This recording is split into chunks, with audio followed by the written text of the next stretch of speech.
Chinnaswamy stadium ಬಳಿ ಕಾಲ್ತುಳಿತ ಪ್ರಕರಣಕ್ಕೆ ಸಂಬಂಧಪಟ್ಟಂತೆ ಜಸ್ಟಿಸ್ ಕುನ್ಹಾ ವರದಿಯನ್ನ ಕ್ಯಾಬಿನೆಟ್ ಒಪ್ಪಿಕೊಂಡಿದೆ.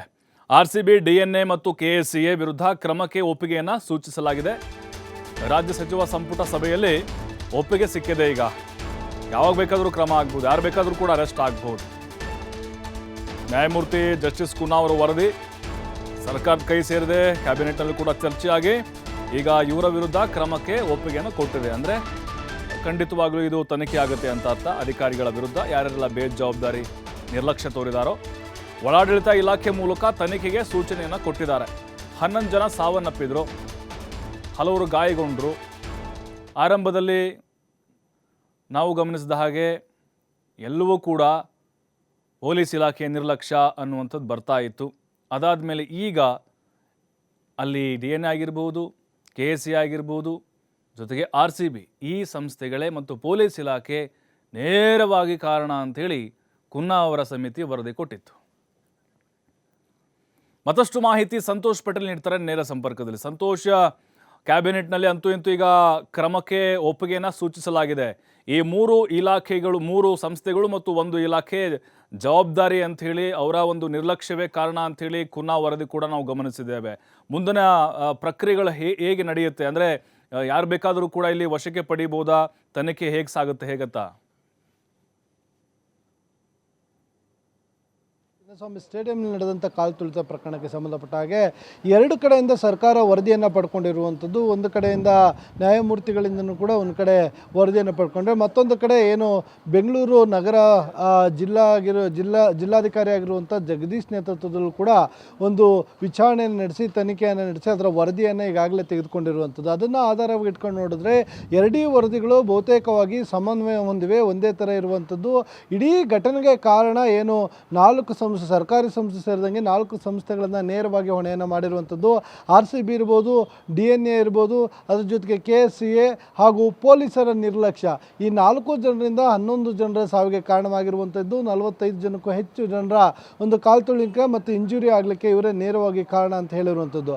ಯಾವುದೇ ಒಂದು ಕಾರ್ಯಕ್ರಮ ಆಗಬೇಕು ಅಂದರೆ ಅದಕ್ಕೆ ಪೂರ್ವ ನಿಯೋಜಿತವಾಗಿ ಪ್ಲಾನನ್ನು ಮಾಡ್ಕೊಳ್ಬೇಕಾಗುತ್ತೆ. ಆ ಪ್ಲಾನನ್ನು ಇವರು ಮಾಡಿಕೊಂಡಿರಲಿಲ್ಲ. ಅದರ ಜೊತೆಗೆ ಇಡೀ ಕಾರ್ಯಕ್ರಮದ ಬಗ್ಗೆ ಗೊಂದಲ ಇತ್ತು. ತುರಾತುರಿಯಲ್ಲಿ ಇವರು ಕಾರ್ಯಕ್ರಮವನ್ನು ಆಯೋಜನೆಯನ್ನು ಮಾಡ್ತಾರೆ.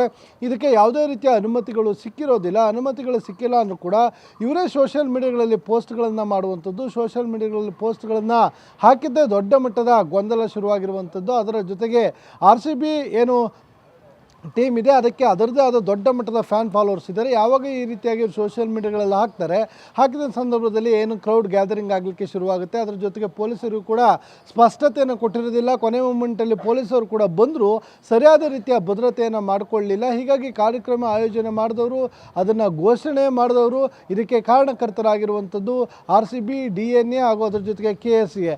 ಇದು 3 ಪ್ರಮುಖವಾಗಿ ನೇರವಾಗಿ ಹೊಣೆ. ಆದರೆ ಮತ್ತೊಂದು ಕಡೆ ಏನು ಪೊಲೀಸರ ನಿರ್ಲಕ್ಷ್ಯ ಇಲ್ಲಿ ಎದ್ದು ಕಂಡು ಬಂದಿರುವಂಥದ್ದು. ಹೀಗಾಗಿ ಈ ಸಾವಿಗೆ ಈ 4 ಸಂಸ್ಥೆಗಳು ಅತ್ಯಂತ ಪ್ರಮುಖವಾಗುತ್ತೆ. ಹಾಗೆ ಇವರ ವಿರುದ್ಧ ಈಗ ಕಾನೂನು ಕ್ರಮವನ್ನು ಕೈಗೊಳ್ಳಬೇಕು ಅಂತೇಳಿ ಮುಂದಾಗಿರುವಂಥದ್ದು. ಸಚಿವ ಸಂಪುಟದಲ್ಲಿ ಕೂಡ ಇದಕ್ಕೆ ಒಪ್ಪಿಗೆ ಆಗಿರುವಂಥದ್ದು. ಇದರ ಬೆನ್ನಲ್ಲಿ ಈಗ ಆರ್ಸಿಬಿ, ಡಿಎನ್ಎ ಅದರ ಜೊತೆಗೆ ಕೆಎಸ್ಸಿಎ ಅಧಿಕಾರಿಗಳ ವಿರುದ್ಧ ಪ್ರಕರಣ ದಾಖಲಿಸಿ ಏನಾರು ಅವ್ರನ್ನ ಬಂಧನವನ್ನು ಮಾಡ್ತಾರಾ? ಮುಂದಿನ ಪ್ರೋಸೆಸ್ ನಿಜಕ್ಕೂ ಇವರು ಆ ರೀತಿಯಾಗಿ ಕ್ರಮವನ್ನು ಕೈಗೊಳ್ಳೋದೇ ಆದರೆ ಅಲ್ಲಿನ ಪ್ರಮುಖರು ಯಾರಿರ್ತಾರೆ, ಇದಕ್ಕೆ ನೇರ ಹೊಣೆ ಯಾರಿರ್ತಾರೆ, ಅವ್ರನ್ನ ಬಂಧನವನ್ನು ಮಾಡಬೇಕು ಮತ್ತು ಅವರಿಗೆ ಕಠಿಣ ಶಿಕ್ಷೆಗಳು ಕೂಡ ಆಗಬೇಕಾಗುತ್ತೆ.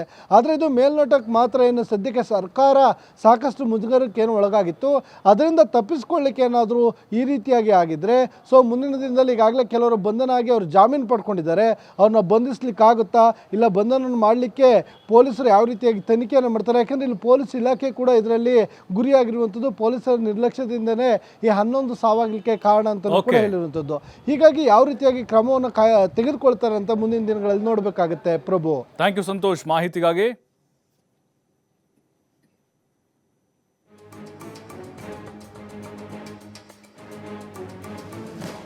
ಚಿನ್ನಸ್ವಾಮಿ ಸ್ಟೇಡಿಯಂ ಬಳಿ ಕಾಲ್ತುಳಿತ ಪ್ರಕರಣ, ಮರಣೋತ್ತರ ಪರೀಕ್ಷೆ ವೇಳೆ ಚಿನ್ನಾಭರಣವೇ ನಾಪತ್ತೆಯಾಗಿದೆ. ಈ ಬಗ್ಗೆ ಠಾಣೆಗೆ ದೂರು ನೀಡಿದ್ದಾರೆ ಮೃತರ ಕುಟುಂಬಸ್ಥರು. ನೋಡಿ ಎಂಥ ಜನ ಇದ್ದಾರೆ. ಅಲ್ಲ, ಸತ್ತ ಶವನೂ ಕೂಡ ಬಿಡಲ್ವಲ್ರಿ. ಶವದ ಮೇಲಿನ ಚಿನ್ನಾಭರಣಗಳನ್ನು ಕದ್ದಿದ್ದಾರೆ ಅಂತ ಹೇಳಿದ್ರೆ ಇವರು ಅಂತಿಂತ ಕಳ್ಳರಲ್ಲ ರೀ ಇವರು. ಈ ಬಗ್ಗೆ ಠಾಣೆಗೆ ದೂರು ಕೊಟ್ಟಿದ್ದಾರೆ ಮೃತರ ಕುಟುಂಬಸ್ಥರು. ಕಮರ್ಷಿಯಲ್ ಸ್ಟ್ರೀಟ್ ಪೊಲೀಸ್ ಠಾಣೆಗೆ ಕಂಪ್ಲೇಂಟ್ ಕೊಟ್ಟಿದ್ದಾರೆ. ಕಾಲು ತುಳಿತ ದುರಂತದಲ್ಲಿ ದಿವ್ಯಾಂಶಿ ಅಂತ ಹೇಳಿ ಮೃತಪಟ್ಟಿದ್ರು.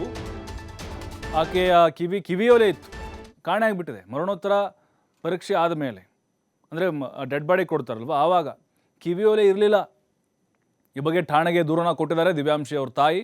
ದೂರನ ಆಧರಿಸಿ FIR ದಾಖಲು ಮಾಡಿಕೊಂಡಿದ್ದಾರೆ ಪೊಲೀಸರು.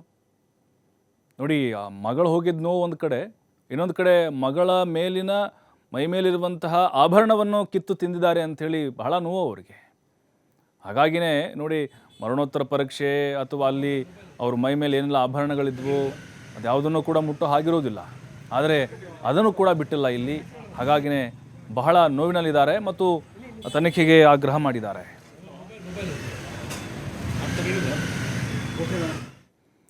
ಮೃತ ದಿವ್ಯಾಂಶಿ ತಾಯಿ ಅಶ್ವಿನಿ ಅವರು ಹೇಳಿಕೆಯನ್ನು ಕೊಟ್ಟಿದ್ದಾರೆ. ನನ್ನ ಮಗಳ ಕಿವಿಯೋಲೆ ನಾಪತ್ತೆ ಆಗಿದೆ. ಬೋರಿಂಗ್ನಲ್ಲಿ ಮಾರ್ಚರಿ ಒಳಗೆ ನಾಪತ್ತೆ ಆಗಿದೆ. ಬೋರಿಂಗ್ ಆಸ್ಪತ್ರೆ ವಿರುದ್ಧ ದೂರು ಕೊಟ್ಟಿದ್ದೇವೆ. ನನ್ನ ಮಗಳ ಬರ್ತ್ಡೇ ದಿನ ಆಕೆಯ ಮಾವ ಗಿಫ್ಟ್ ಕೊಟ್ಟಿದ್ರು. ನೋಡಿ, ಭಾವನಾತ್ಮಕವಾದಂತಹ ಒಂದು ಕ್ಷಣ ರೀ ಅವೆಲ್ಲವೂ ಕೂಡ. ಒಂದು ಮೆಮೊರಿ ಅವ್ರಿಗೆ. ಅವರೇನೋ ಆ ಕಿವಿಯಲ್ಲಿಗೋಸ್ಕರ ಬಂದಿಲ್ಲ ಅವರು, ಆದರೆ ಅದರ ಹಿಂದೆ ಒಂದು ಮೆಮೊರಿ ಇದೆ. ಅವ್ರ ಮಾವ ಗಿಫ್ಟ್ ಕೊಟ್ಟಿದ್ರಂತೆ ಅವ್ರ ಮಗಳ ಬರ್ತ್ಡೇಗೆ. ಹಾಗಾಗಿನೇ ಆ ಓಲೆ ಮೇಲೆ ಆಕೆಗೆ ತುಂಬ ಅಟ್ಯಾಚ್ಮೆಂಟ್ ಇತ್ತು ರೀ, ಅದಕ್ಕೋಸ್ಕರ ಬಂದಿರೋದು. ನನಗದು ಬೇಕು, ನನ್ನ ಮಗಳ ನೆನಪಿಗೋಸ್ಕರ ಬೇಕು. ಹಾಗಾಗಿ ಅವಳು ತುಂಬ ಆಸೆ ಪಟ್ಟು ಅದನ್ನು ಹಾಕ್ಕೊಂಡಿದ್ಲು. 1.5 ವರ್ಷದಿಂದ ಕಿವಿಯೋಲೆನೂ ಬಿಚ್ಚಿರಲಿಲ್ಲ. ಆಸ್ಪತ್ರೆಗೆ ಹೋಗಿ ಮಾತಾಡಿದ್ದೀವಿ, ಆದರೆ ಸಿಕ್ಕಿಲ್ಲ. ಆಸ್ಪತ್ರೆಯಲ್ಲಿ ಯಾರೂ ಕೂಡ ರೆಸ್ಪಾನ್ಸ್ ಮಾಡಲಿಲ್ಲ. ಇದರಿಂದ ದೂರು ಕೊಟ್ಟಿದ್ದೀವಿ ಅಂತ ಅವರು ಹೇಳಿದ್ದಾರೆ.